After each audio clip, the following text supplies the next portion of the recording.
El silencio que me pidió mi madre esa noche no era un silencio cualquiera.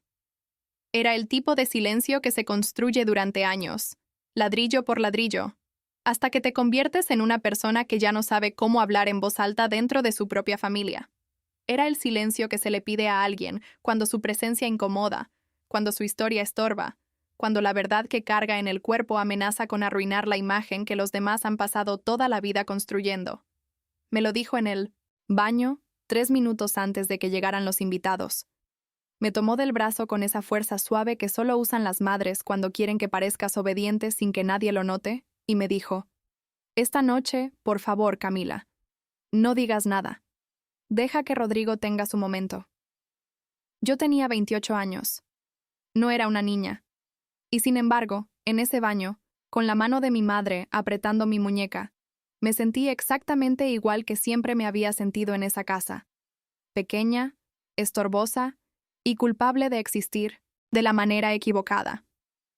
Lo que ella no sabía, lo que ninguno de ellos sabía esa noche, era que el hombre que iba a sentarse a cenar con nosotros ya me conocía, que su nombre no era nuevo para mí, que había un hilo invisible entre ese juez federal y mi historia que si alguien jalaba de él, iba a destejer todo lo que mi familia creía que era su vida perfecta. Para entender esa noche hay que entender cómo funcionaba nuestra familia. Mi padre, Ernesto, era contador. Mi madre, Patricia, era de esas mujeres que trataban el apellido familiar como si fuera una propiedad que había que mantener impecable. Rodrigo, mi hermano 4 años mayor que yo, era el proyecto de vida de mis padres hecho persona. Carrera de leyes, posgrado en el exterior, trabajo en un estudio jurídico de buen nombre. Todo lo que Rodrigo tocaba brillaba, o al menos eso era lo que la narrativa familiar decía. Yo era la otra historia, la que no salía tan bien en las fotos. A los 19 años tuve un problema que en mi familia nunca se llamó por su nombre real. Hubo un periodo de unos meses en que consumí cosas que no debía, tomé decisiones que dañaron a personas cercanas, y terminé en un proceso judicial que duró más de un año. No voy a entrar en todos los detalles ahora porque no es lo que importa de esta historia, pero sí necesito que sepas que salí de ese proceso con una sanción administrativa, que cumplí todo lo que me pidieron, que hice terapia durante 3 años, y que reconstruí mi vida de una forma que hoy me enorgullece, aunque a veces todavía me cuesta creerlo. Lo que también necesito que sepas es que ese proceso judicial nunca fue mencionado en mi familia como algo que yo había superado.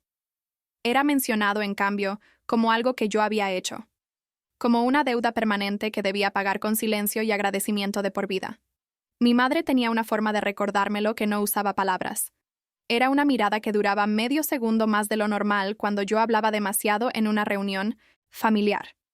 Era la forma en que cambiaba de tema cuando alguien preguntaba por mí en comparación con Rodrigo. Era la frase que me repitió en varias formas a lo largo de los años. No arruines lo que tenemos. Como si yo fuera siempre un riesgo. Como si mi sola presencia pudiera detonar algo. Rodrigo conoció a Isabela 2 años antes de esa cena. Ella era abogada también. Trabajaban en estudios distintos, pero se habían cruzado en un congreso, y desde el primer mes mi madre hablaba de ella como si ya fuera parte de la familia, como si el matrimonio fuera un hecho inevitable y glorioso. Isabela era elegante, segura, con esa calma de las personas que nunca han tenido que pelear demasiado por nada. La quise desde el principio, aunque me costaba ser natural con ella porque siempre sentí que era parte del mundo de Rodrigo, un mundo donde yo era tolerada, pero no del todo bienvenida. El padre de Isabela era el juez Marcos Altamirano, federal, con carrera de décadas, reconocido en su campo, de esos nombres que generan deferencia automática cuando se pronuncian.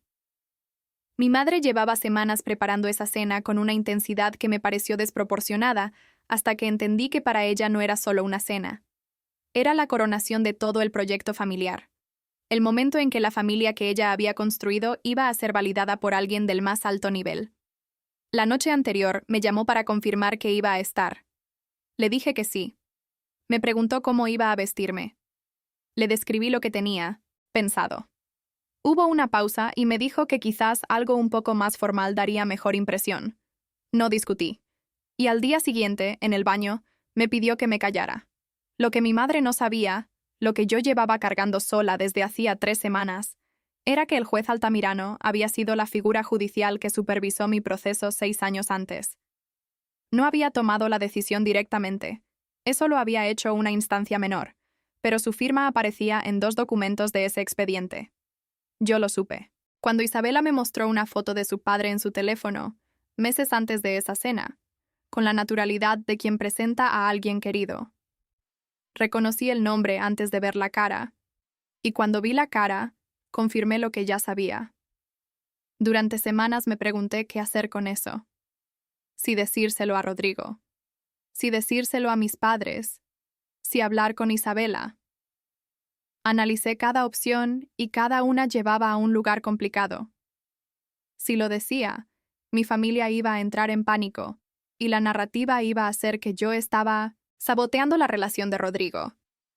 Si no lo decía, iba a sentarme a la mesa con ese hombre cargando un secreto que se sentía como un peso físico en el pecho. Al final no dije nada antes de la cena porque no encontré el momento ni el valor. Y llegó la noche. El juez Altamirano entró a la casa con su esposa Elena, con Isabela, y con esa seguridad de los hombres acostumbrados a que los cuartos cambien de temperatura cuando entran.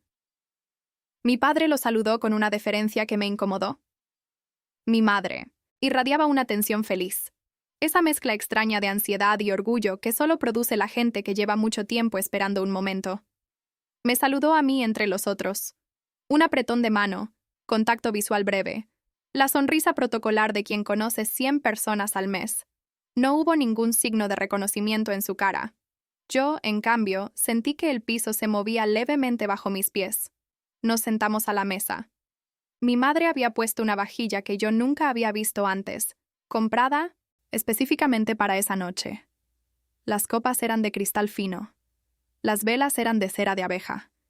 Todo en esa mesa gritaba esfuerzo y necesidad de aprobación, y me dolió por ella aunque estuviera molesta conmigo. La conversación empezó como esas cenas siempre empiezan. El trabajo de Rodrigo, los planes de boda, los méritos de Isabela que mi madre nombraba como si los hubiera inventado ella. El juez Altamirano hablaba poco, pero cuando hablaba todos guardaban silencio, no por imposición, sino por ese magnetismo que tienen las personas con autoridad real. Yo cumplí con lo que me habían pedido. Comí. Asentí. Respondí cuando me preguntaban algo directo. Fui invisible de la manera más eficiente posible, hasta que él preguntó en qué trabajaba yo. Cuento con software de gestión para pequeñas empresas. Lo armé yo sola después de tomar cursos durante 2 años, y tengo 12 clientes. No es glamoroso, pero es mío y funciona. Lo dije así, brevemente. El juez me miró con lo que pareció interés, genuino, y preguntó cómo había llegado a ese campo viniendo, supuse, de una familia de abogados. Y en ese momento, no sé por qué, no sé si fue la copa de vino o el cansancio de años, o simplemente que ese silencio que me habían pedido se había vuelto demasiado pesado esa noche específica, dije la verdad.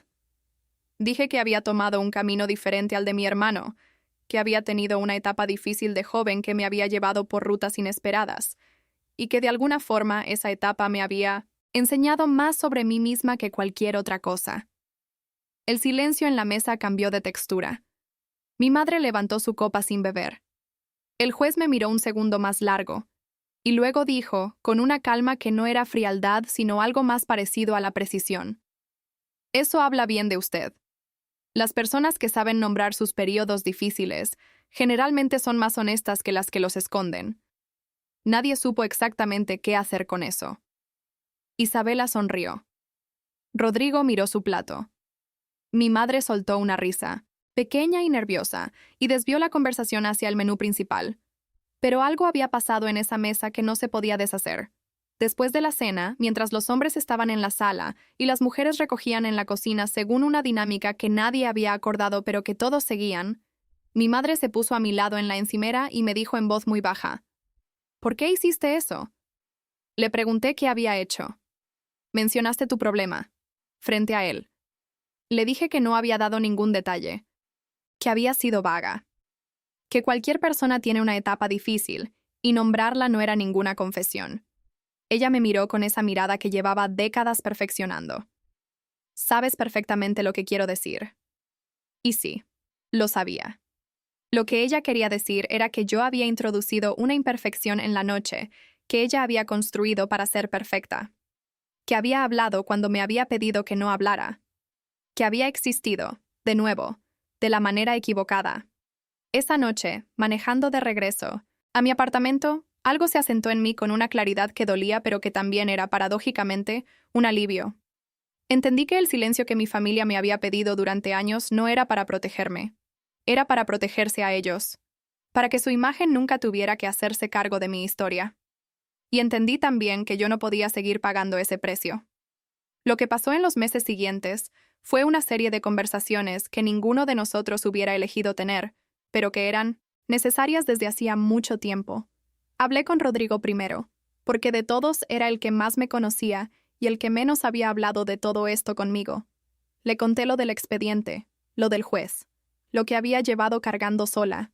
Se quedó en silencio un rato largo y luego me dijo algo que no esperaba, que él siempre había sabido que algo estaba mal en cómo la familia manejaba mi historia, pero que nunca había sabido cómo nombrarlo ni cómo intervenirlo sin que pareciera que estaba tomando partido. Le dije que tomar partido no era el problema. El problema era que nadie había dicho nunca en voz alta que yo merecía ser tratada como alguien que había cometido un error y lo había reparado, no como alguien cuya existencia era permanentemente una amenaza. Con mi madre fue más largo y más doloroso. Hubo una conversación en que ella lloró y yo no lloré, y en la que por primera vez en mi vida fui más fuerte que ella en ese cuarto, no por crueldad, sino porque la verdad, cuando finalmente la dices sin disculparte, tiene esa clase de peso que no necesita gritos para hacerse sentir. No llegamos a un lugar de resolución perfecta. Las familias no funcionan así. Pero llegamos a un lugar diferente. Un lugar donde yo ya no tenía que pedir permiso para existir. El juez Altamirano y yo nos volvimos a ver en el compromiso oficial de Rodrigo e Isabela, 4 meses después. Estábamos en un jardín, con champán, y él se acercó a saludarme. En un momento de la conversación, con la naturalidad de alguien que ha procesado muchas historias humanas, me dijo que recordaba haberme visto antes, que no en persona, sino en documentos, años atrás. Me quedé quieta. Me dijo que en su carrera había visto a muchas personas pasar por procesos similares al mío, y que muy pocas terminaban construyendo algo como lo que yo había descrito esa noche en la cena. Que eso no era menor.